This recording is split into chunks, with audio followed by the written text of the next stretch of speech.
Kembali di Angus Pagi bersama saya Breman Atenaya, pemirsa. Sebuah mobil mewah menabrak separator bundaran Jalan Benyamin Sueb, Kemayoran, Jakarta Pusat. Pengemudi mobil diduga mengantuk dan melaju kencang sehingga tak melihat separator yang berada di depannya.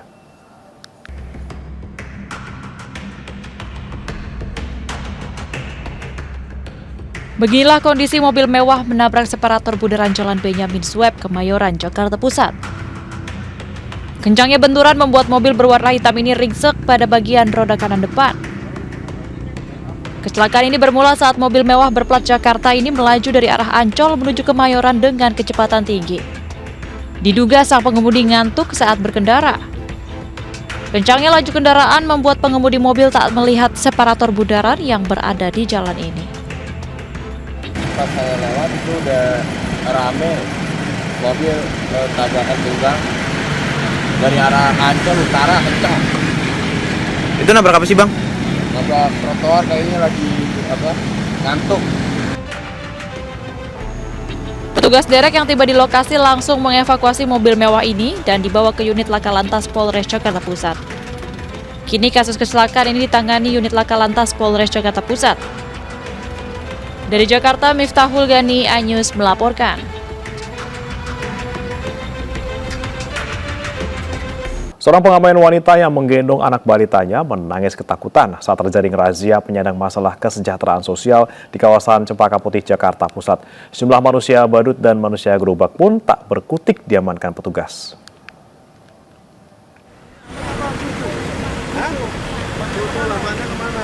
Seorang pengamen wanita ini panik saat terjaring razia PMKS yang digelar petugas gabungan Satpol PP dan Sudin Sosial di lampu merah Jalan Ahmad Yani, Cempaka Putih, Jakarta Pusat. Sambil menggendong balitanya, wanita ini pun menangis ketakutan saat digiring petugas ke dalam mobil.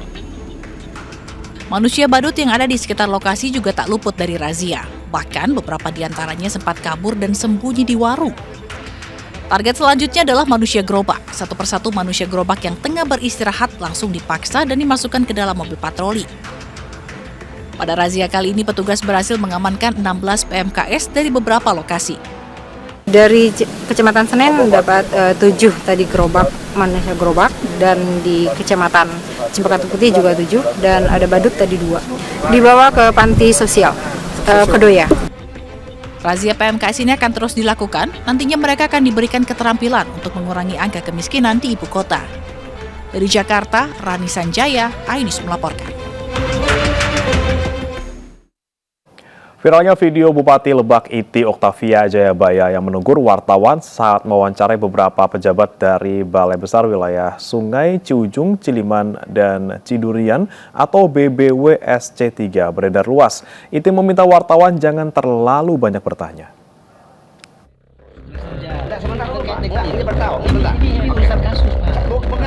Video Bupati Lebak menegur wartawan untuk tidak bertanya kepada pihak Balai Besar Wilayah Sungai Ciujung, Ciliman, dan Cidurian atau BBWSC3 beredar luas. Video berdurasi 52 detik itu menjadi viral. Dalam video tersebut, pihak Balai Besar Wilayah Sungai Ciujung, Ciliman, dan Cidurian atau BBWSC3 tengah berkunjung ke Pemda Lebak untuk membahas progres proyek strategis nasional. Setelah acara, wartawan mengajukan sejumlah pertanyaan kepada pihak BBWSC3 terkait masih banyaknya tanah warga yang lahannya terdampak pembangunan waduk harian belum mendapatkan ganti rugi dari Kementerian PU. Namun tiba-tiba Bupati Iti menimpali dan langsung memarahi wartawan hingga akhirnya video tersebut viral. Iti mengatakan saat ini pihak BBWSC3 sedang mengerjakan proyek strategis nasional. Dari Lebak, Banten, Iskandar Nasution, iNews melaporkan. Wakil Bupati Indramayu, Jawa Barat, Luki Hakim menyatakan mundur dari jabatannya sebagai Wakil Bupati Indramayu. Pernyataan pengunduran diri Luki Hakim sebagai Wakil Bupati Indramayu disampaikan melalui video yang beredar di media sosial. Luki mengaku mengundurkan diri dari jabatannya yang ia sudah emban sejak tahun 2021. Selain itu, Luki juga menyebut jika pejabat publik harus malu jika tidak bekerja dengan baik karena dibayar dengan uang rakyat.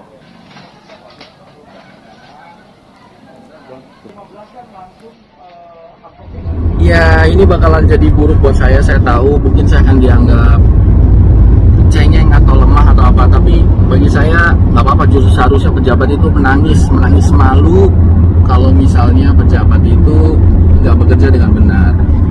Kalau kita dibayar oleh uang rakyat itu amanah dunia akhirat. Rakyat itu cari uang itu susah loh, bekerja dari pagi sampai malamin panas segala macam, itu membayar pajak berharap pejabatnya bekerja dengan benar. Dan kalau misalnya memang ternyata tidak bisa bekerja dengan benar sesuai dengan sumpah jabatan, ya terbaik adalah mundur. Saat ini Mas Luki ingin mengundurkan diri, ya kita hormatin, kita hargain apa keinginan dari Mas Luki Hakim. Itu yang pertama. Yang kedua, saya juga ingin menyampaikan bagaimanapun saya adalah satu pasangan dengan Mas Luki Hakim ini, satu pasangan pada saat pilkada sampai hampir 2 tahun ini pada saat 26 Februari. Ya kan, bagaimanapun saya juga mengucapkan terima kasih banyak untuk pasangan Nina Luki, ya kan, sama-sama kan ini berkahnya dari Allah, doanya dari masyarakat untuk menjadikan aman, ya kan. Tapi dalam perjalanan ada satu hal yang kembali lagi hak politik dan hak pribadi Mas Luki Hakim tidak bisa melanjutkan. Pasca adanya polemik ketidakharmonisan antara Wakil Bupati Indramayu Luki Hakim dan Bupati Indramayu Nina Agustina, Gubernur Jawa Barat terus mencoba untuk menghubungi Luki Hakim, namun Luki Hakim sulit dihubungi. Ya udah nelfon, cari ajudan, menelpon berkali-kali. Kemana? Ya itu kepada individunya susah dihubungi. Udah berkali-kali ajudan mengontak supaya segera menghadap saya karena perintah Mendagri, belum ada respon.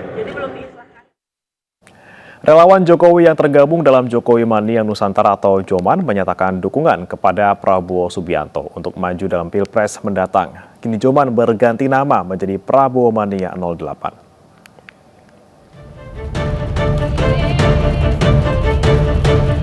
Sejumlah pengurus DPP Jokowi Mania bertandang ke kediaman Ketua Umum Partai Gerindra, Prabowo Subianto di Jalan Kertanegara, Kebayoran Baru, Jakarta Selatan.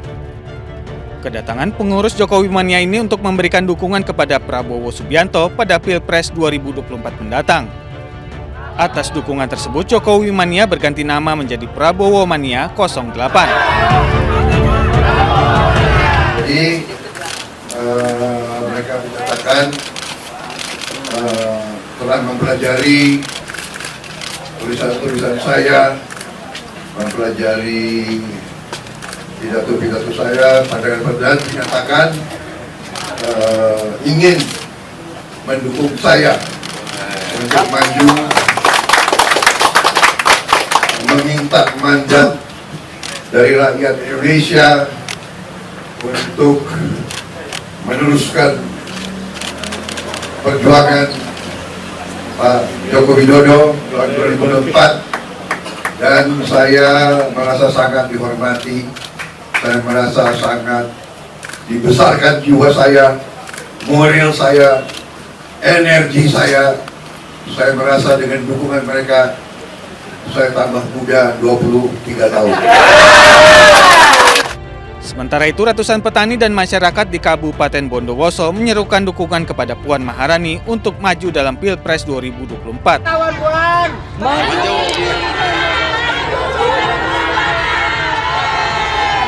Kegiatan dengan tajuk Relawan Puan Peduli Masyarakat diisi dengan pembagian ratusan paket sembako kepada warga yang membutuhkan. Para relawan dari Jakarta telah bagi-bagi sembako di desa kami. Kami berdoa semoga Ibu Puan Maharani bisa menjadi presiden tahun 2024. Selain pembagian sembako, juga diadakan pembagian pupuk untuk para petani di Desa Kerajaan, Kabupaten Bondowoso. Tim Liputan iNews melaporkan.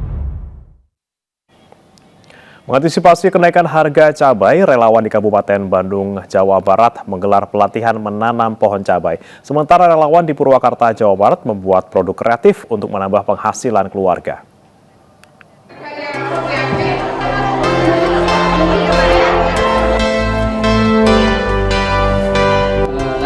Pelatihan pembuatan produk kreatif dari eceng godok digelar di Purwakarta, Jawa Barat.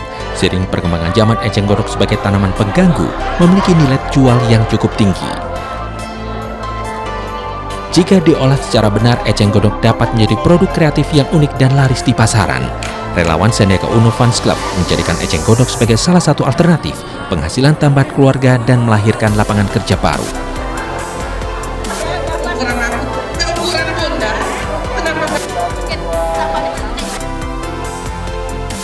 Relawan Orang Muda Ganjar menggelar pelatihan pertanian organik kepada para petani muda di perkebunan Gunung Paciling, Ranca Bali, Kabupaten Bandung, Jawa Barat. Pelatihan diikuti puluhan petani muda yang tergabung dalam Petani Muda Pacira yang menggarap tanaman stroberi. Pelatihan pertanian organik dilakukan untuk mengedukasi para petani muda perihal dunia pertanian hingga penggunaan pupuk organik. Selain pelatihan, para petani juga diberikan bantuan bibit tanaman stroberi dan pupuk organik yang diproduksi rumahan.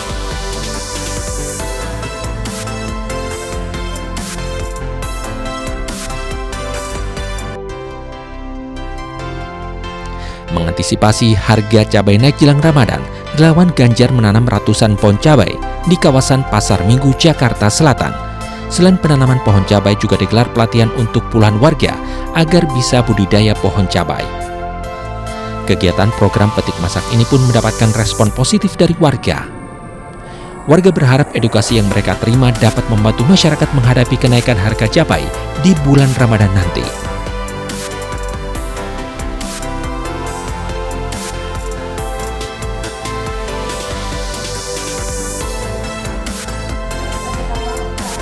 Puluhan perempuan di kota Prabomuli antusias mengikuti kelas memasak bersama komunitas Dapurna di salah satu rumah makan. Dalam kelas memasak yang diinisiasi oleh Sri Gani Ganjar ini, mereka diajarkan ilmu memasak makanan khas Sumatera Selatan. Kelas memasak digelar untuk mendukung perempuan lebih berdaya, produktif, dan kreatif. Kegiatan ini juga diharapkan bisa menginspirasi perempuan untuk meningkatkan inovasi usaha khususnya di bidang kuliner.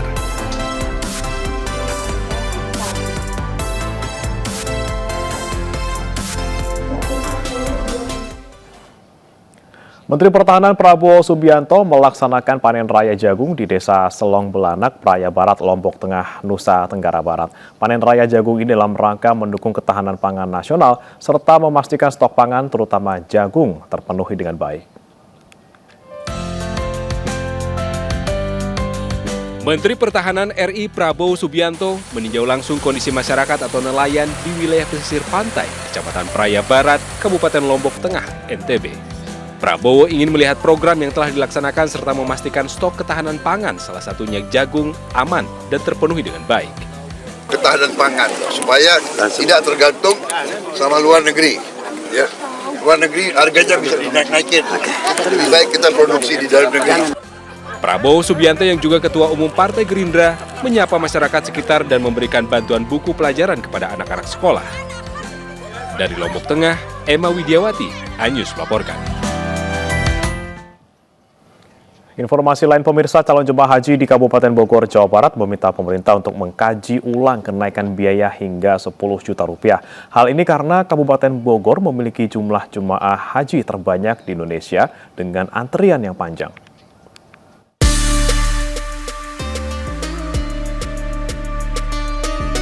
Pemerintah resmi menaikkan tarif biaya perjalanan haji per jemaah hingga 10 juta rupiah. Biaya haji yang tadinya 39 juta rupiah kini menjadi 49,8 juta rupiah. Dalam silaturahmi akbar calon jemaah haji yang digelar di Gedung Tegar Beriman Cibinong, Kabupaten Bogor, Jawa Barat, Direktur Bina Haji Kemenak memberi penjelasan kepada para calon jemaah mengenai kenaikan harga ini. Kabupaten Bogor sendiri sebagai kota dengan jumlah kuota haji terbanyak di Indonesia, jumlahnya mencapai lebih dari 30.000 orang. Mensosialisasikan kaitan dengan besaran BPIH di tahun 2023 ini ya, termasuk juga kan selama ini mungkin jamaah memahami bahwa yang dibayarkan itulah yang disebut dengan biaya haji, padahal kan nggak seperti itu ya. Yang namanya biaya haji itu kan komponennya atau komposisinya ada biaya yang dibayarkan jamaah dan ada juga yang diambilkan dari nilai manfaat. Para calon jemaah berharap pemerintah mengkaji ulang kenaikan tarif haji ini karena dinilai angka kenaikan yang sangat tinggi. Doakan kami masyarakat Indonesia yang kurang mampu, yang mereka bisa melunasi ongkos hajinya, dengan baik karena niat mereka cukup kuat agar bisa berangkat ke tanah suci Mekah. Kemudian dan mudah-mudahan pemerintah bisa lebih bijaksana.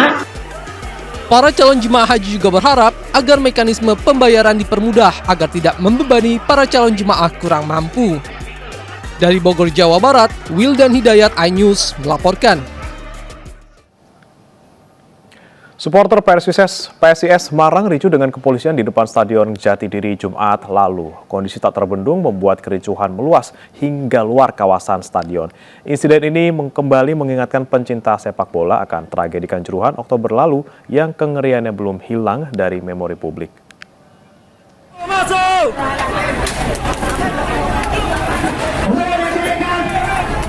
Bentrok antara supporter dengan aparat kepolisian pecah di depan Stadion Jatidiri Semarang. Peristiwa ini terjadi saat laga PSIS Semarang kontra Persis Solo dalam lanjutan Liga 1. Para supporter kecewa karena laga itu digelar tanpa penonton. Mereka yang memaksa masuk ke dalam stadion tetap dihalau aparat. Polisi yang berjaga pun mengeluarkan gas air mata dan mengamankan beberapa orang. Supporter menyelamatkan diri keluar stadion dan mengarah ke perkampungan warga.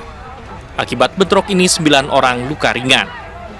16 supporter PSIS Semarang pun diperiksa di Polrestabes Semarang terkait kerusakan sejumlah kendaraan dan fasilitas stadion. Pasca kerusuhan tentunya kan tadi ada beberapa kerusakan, ada kendaraan yang rusak, kemudian fasilitas publik yang rusak. Nah ini 16 orang ini yang diminta keterangan. Tetapi nanti sejauh mana perannya, kualitas kesaksiannya, kualitas keterangannya tentunya akan dipadukan dengan alat bukti lain. Sehari sebelum pertandingan, ofisial PSIS telah mengimbau agar supporter tidak datang ke stadion. Laga digelar tanpa penonton karena rekomendasi dari kepolisian. Sebelumnya belum hilang dari ingatan publik tragedi yang terjadi di Stadion Kanjuruhan, Kabupaten Malang, Jawa Timur pada Oktober lalu. Tragedi Kanjuruhan menjadi peristiwa yang mencoreng dunia sepak bola Indonesia. Banyaknya korban jiwa yang mencapai 135 orang meninggal membuat tragedi Kanjuruhan sebagai yang terbesar kedua di dunia dalam sejarah persepak bolaan. Tim Liputan iNews melaporkan. Tiket kereta api untuk angkutan lebaran mulai dijual pekan depan. Volume penumpang pada musim lebaran tahun ini diperkirakan meningkat signifikan dengan telah dicabutnya pembatasan perjalanan.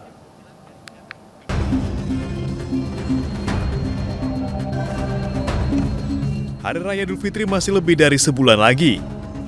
Namun tidak ada salahnya mempersiapkan tiket mudik dari sekarang. Pasalnya PT Kereta Api Indonesia mulai membuka pemesanan tiket angkutan mudik lebaran pada 26 Februari atau 45 hari menjelang lebaran.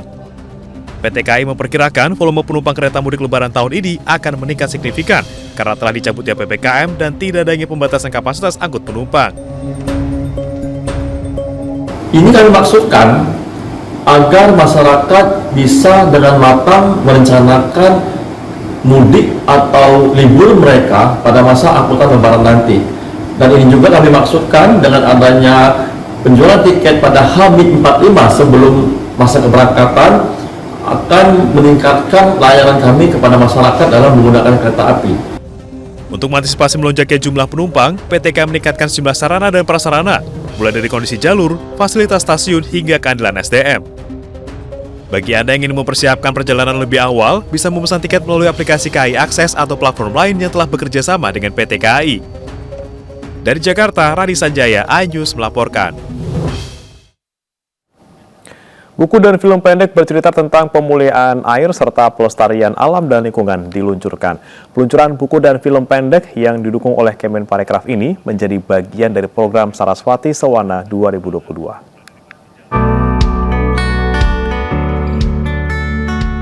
Buku yang diluncurkan Yayasan Puri Kauhan Ubud ini berjudul Toya Uriping Buana Usa Daning Sangaskara atau Air Sumber Kehidupan Penyembuh Peradaban.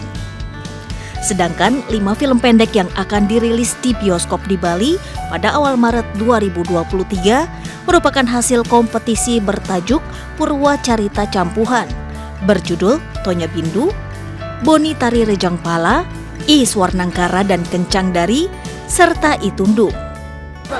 Ya, ini sebagai cara untuk menghormati, memuliakan, dan menjaga air sebagai sumber kehidupan. Karena air sangat penting artinya dalam kehidupan masyarakat Bali terutama ya. Peluncuran buku dan film pendek ini, upaya Yayasan Puri Kauhan Ubud menjadi langkah untuk melestarikan dan mengembangkan budaya Bali yang mendapat dukungan dari Kemenparekraf. Tim Liputan iNews melaporkan.